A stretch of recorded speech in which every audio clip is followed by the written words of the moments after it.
This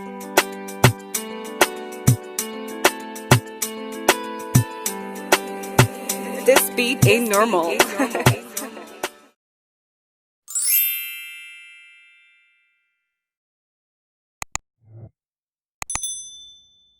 Hey guys, welcome back to my channel, My Hair by Maya. So today, as you can see, it's been about a week since I've had my distressed locks and I really love them. I love the nice blunt cut that it gives me. I love the rounded ends. I love the fact that there's no glue or heat required for this style. So if you're ready to get into it, let's get into it. Okay, so my hair is already twisted up and parted into sections. So I'm going to take one section out.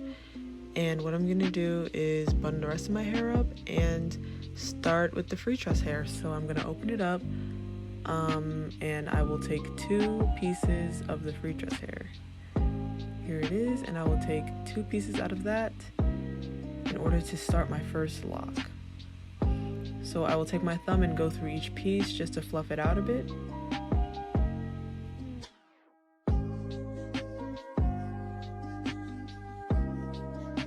And I will take my crochet needle, open it up, and put it through my first section. This will allow me to pull the hair through and have it basically locked into the section because it is held together by the twist that it is going to be on top of. That way the hair doesn't budge when I do this style.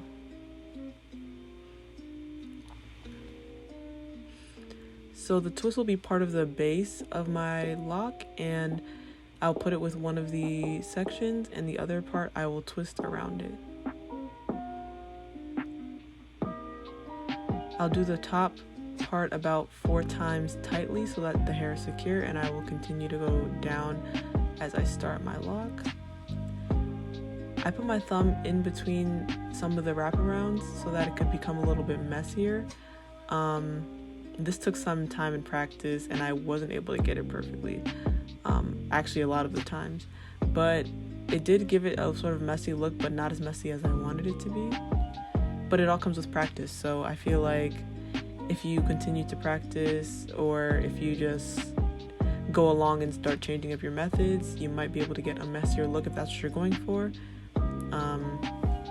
I wasn't able to do that, but I continued going because I kind of liked the look that it had at this moment. So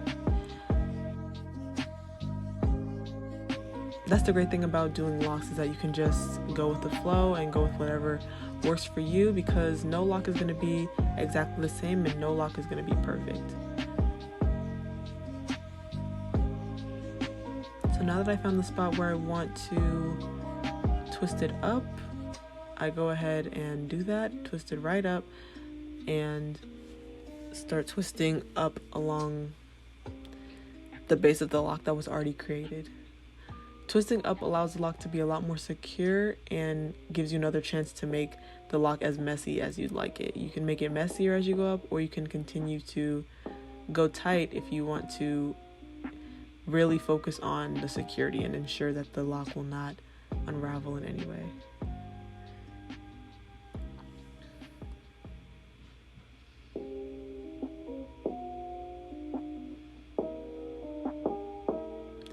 So as I'm going up and the hair starts to thin out, I come back down and secure that part that I was actually wrapping around a second time. And I take the really skinny strand and do a slip knot with it. Sometimes I do multiple slip knots, as you see me doing in this video, just to maintain that security and ensure that it will not unravel as I go along. And sometimes you have really, really small strands left over, and what I like to do with those is wrap around one more time, again to maintain the security, and yeah, it's just, for me, it's more of a lasting thing, and I would like the lock to last a while, so I make sure that it's secure and perfectly sturdy so that I can continue going on.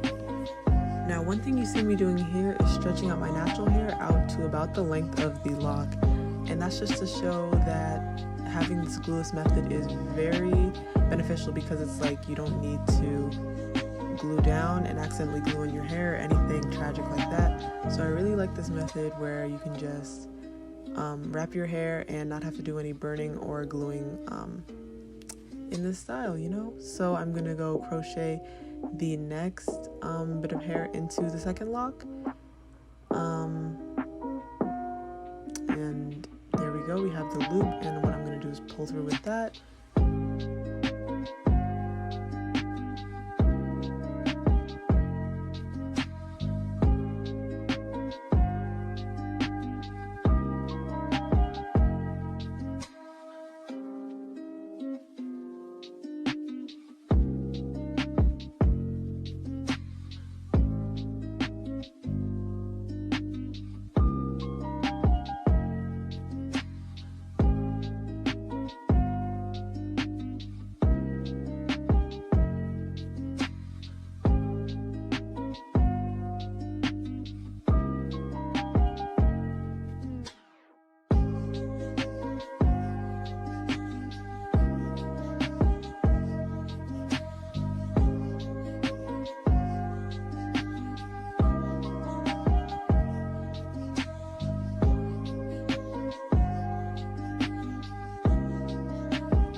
So once again, once you get to the bottom of your lock, you want to start wrapping upwards. Here you see me wrapping upwards and getting as close to the top as possible.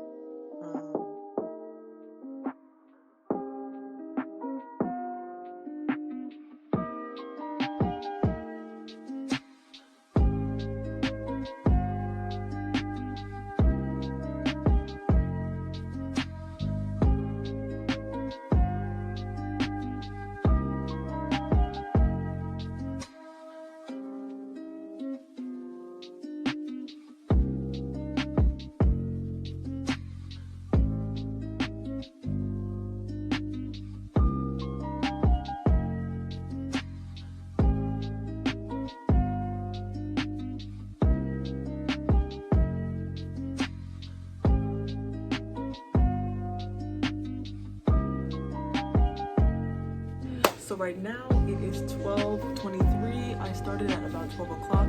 So as you can see, I've taken a bit long with these two just because it's my first time. So one thing that I'm going to do is I'm going to stop recording and come back to you when I've had more progress, more traction. And I will let you know what things that I've noticed while doing this hairstyle. And kind of, you know, yeah, give you a little synopsis of my process as I go along. So it's been about an hour and a half, closer to 2 hours actually, and I only have 8 locks finished. I feel like with time you get more accustomed to the process. So like the first 2 took a lot, like a majority of that time. I feel like it took about 30 minutes just for the first 2. So that means the last 6 took about almost an hour and a half, which is not great progress, but I'm getting used to the way that this style is supposed to work. And I feel like even though 8 locks is not a lot, I'm also getting better at the process that comes along with doing butterfly locks. I'm trying to make them a lot more even. I'm starting to see that I've made this side a little longer. So I'll come back to you and see if I successfully evened out the style. Hey guys, so it is 7:20 right now. I was not doing hair during the whole period between 2 o'clock and 7:19. I actually had some homework to complete, and my dad came to fix some parts of my ceiling, so I was not able to do that much. So we're gonna see how long it takes from 7:20 to complete this whole hairstyle.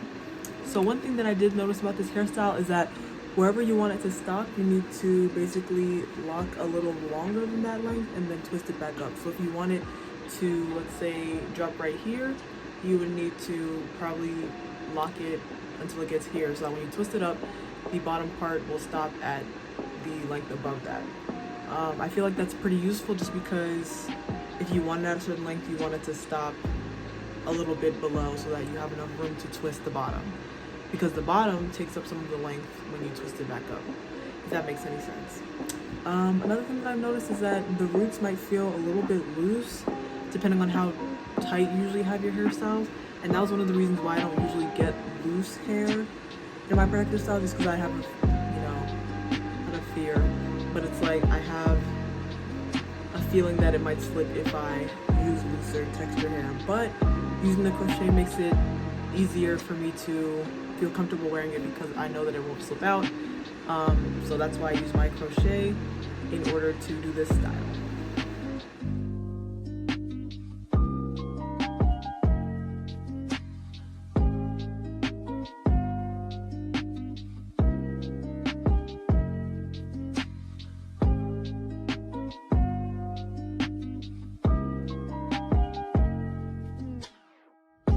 Hey guys, so this is the final look.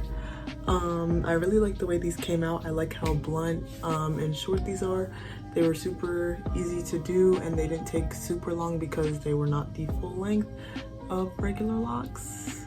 Thank you guys so much for watching. I really enjoyed going through this process with you guys. This is my first time doing this style and I think it came out pretty well. So let me know if you guys try it yourself. And tell me how successful you were. Tell me how much you like the style, and you can comment down below any questions that you have about the style. And yeah, I also wanted to thank you guys for trusting me again with this style. This is my very first time doing them, and I really like the way they came out. They're not slipping in any way, they're not coming out, they're like super sturdy, super cute, everything I expected and more. So let me know how you guys like it, and thanks so much for watching.